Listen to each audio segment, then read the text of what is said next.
Bonjour à tous, voici les informations de ce mercredi 6 novembre dans les Yvelines.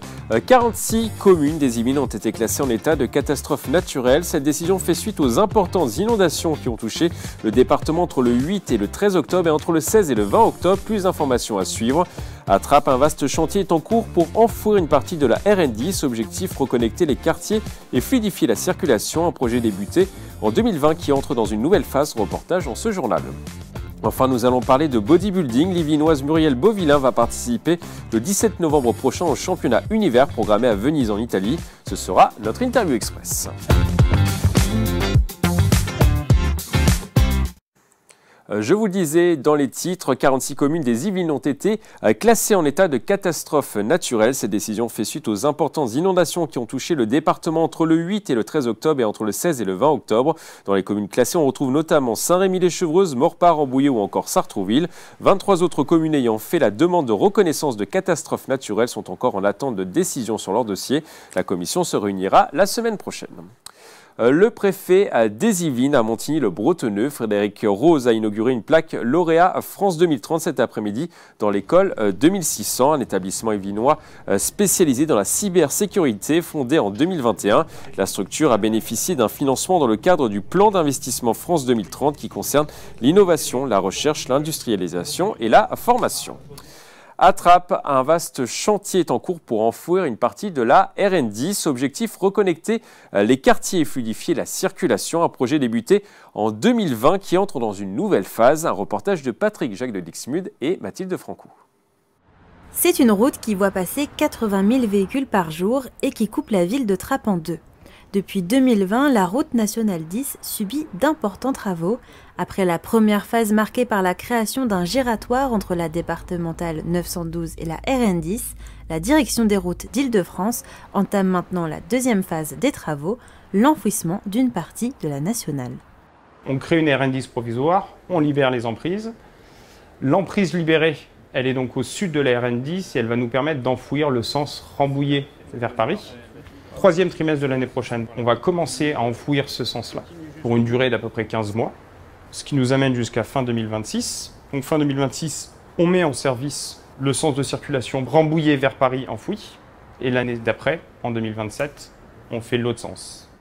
Pour le maire de Trappes, ce chantier représente bien plus qu'un projet de travaux publics. C'est une bonne nouvelle pour notre ville parce qu'elle vient résorber une fracture, une cicatrice urbaine qui coupait la ville en deux et qui rendait complexes les franchissements. Avec le produit final, on pourra traverser la ville en plusieurs points, en 3 plateaux principaux. Il faut avoir en tête que les habitants de Trappes attendent ce chantier depuis des décennies. Pendant toute la durée des travaux, la circulation sur la RN10 sera maintenue. La zone concernée sera limitée à 50 km/h et il faudra également prévoir quelques fermetures la nuit. Mais avant de pouvoir creuser, il y a une importante phase de préparation car de nombreux obus sont tombés sur cette zone pendant la Seconde Guerre mondiale. On utilise ce qui s'appelle de la magnétométrie, c'est un gros détecteur de métal. Donc on passe ce détecteur de métal qui nous permet de faire un diagnostic sur une surface et jusqu'à une profondeur de 3 mètres. Si on détecte un engin métallique intense, on a une suspicion que ça peut être une bombe, on va creuser, je dirais doucement, voir ce que c'est. Si c'est une bombe, évidemment, on appelle les services de la préfecture de déminage qui interviennent. Si c'est rien, on continue et donc on procède par couche de 3 mètres. Pour améliorer le quotidien des trappistes, 3 zones pour traverser la RN10 ont été mises en place. Des ascenseurs vont aussi être installés fin décembre au niveau de la passerelle piétonne. Imaginez qu'une personne âgée, une personne en fauteuil roulant, une personne, et il y en a beaucoup, qui pousse une poussette pour aller à la crèche qui est juste derrière la passerelle piétonne, ne pouvait pas prendre cette passerelle. Il y a 56 marches en montée puis en descente pour pouvoir franchir la route nationale 10. Physiquement, c'est une épreuve. Cette deuxième phase de travaux devrait durer 3 ans et demi pour un coût total de 150 millions d'euros. Une transformation historique pour la ville qui devrait voir l'enfouissement complet de la RN10 achevé d'ici fin 2027. Nous allons maintenant parler d'un sujet qui a tenu éveillé de nombreux Yvelinois cette nuit. Je veux bien sûr parler des élections américaines. Les États-Unis ont élu à nouveau le candidat républicain Donald Trump. Le candidat totalise à l'heure où l'on se parle 277 grands électeurs et donc la majorité absolue. Une immense joie pour Nicolas Conquer, originaire de Saint-Rémy-les-Chevreuses et qui est le porte-parole du Parti républicain américain en France. On l'écoute. Ce que j'attends de lui, c'est, on le dit, hein, le but, c'est pas de gagner les élections, c'est derrière de pouvoir gouverner. Et là, on le voit, pour l'instant, il y a la Maison-Blanche, il y aura le Sénat, peut-être même le Congrès. Donc ça permet voilà, de déployer une vision qui sera favorable pour l'ensemble des Américains. Tout d'abord en rassurant sa souveraineté, en développant un protectionnisme et en garantissant la liberté et la sécurité qui sont des libertés fondamentales qui sont trop souvent bafouées. Le géant du meuble suédois IKEA arrive bientôt sur le port de Limay à Porcheville. Un entrepôt de stockage et de préparation de commandes va voir le jour sur un ancien parking au début de l'année 2027. 350 emplois seront à pourvoir dès l'ouverture et 500 employés devraient travailler sur le site à l'avenir. Si vous avez des questions sur cette implantation, une réunion publique est programmée ce soir à 19 h à la salle des fêtes de Porcheville.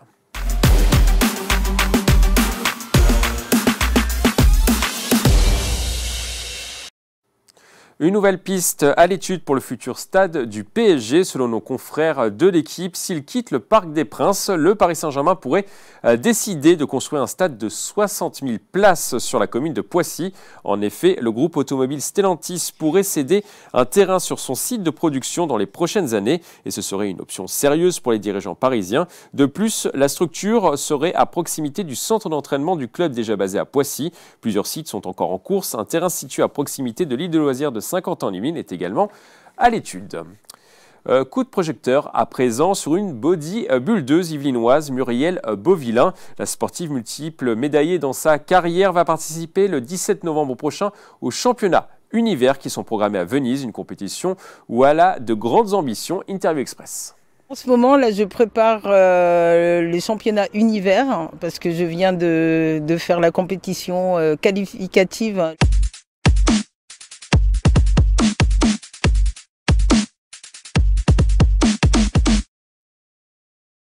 Le 17 novembre, c'est encore un aboutissement parce que j'ai fait une préparation de pratiquement 13 mois depuis septembre 2023. Donc là, le 26 octobre, c'était la première étape. Univers, je l'espérais, mais bon, voilà, en sachant le niveau, j'étais pas sûre. Mais c'est passé. J'espère performer encore sur Univers pour après. Éventuellement, s'il y a qualification pour l'Hercules Olympia qui se tiendra le 1er décembre au Portugal. Pour l'instant, depuis que j'ai commencé la compétition en 2022, je n'ai que des petits. De continuer et d'atteindre enfin une première place. Éventuellement, en tout cas, je me donne les moyens pour réussir. Mais en tout cas, peu importe la place, l'important, c'est que je me donne toujours à fond et que j'ai toujours cette envie. C'est un vrai sport. Quoi qu'on en dise, beaucoup diront, souvent, j'entends, oui, c'est de la gonflette, ça sert à rien. Mais si, parce que la discipline qu'on a dans le sport, elle n'est pas que dans la salle, c'est un style de vie, c'est vraiment une hygiène de vie et ça nous suit, ça nous construit. Donc ça, voilà, ça me va, ça me colle à la peau.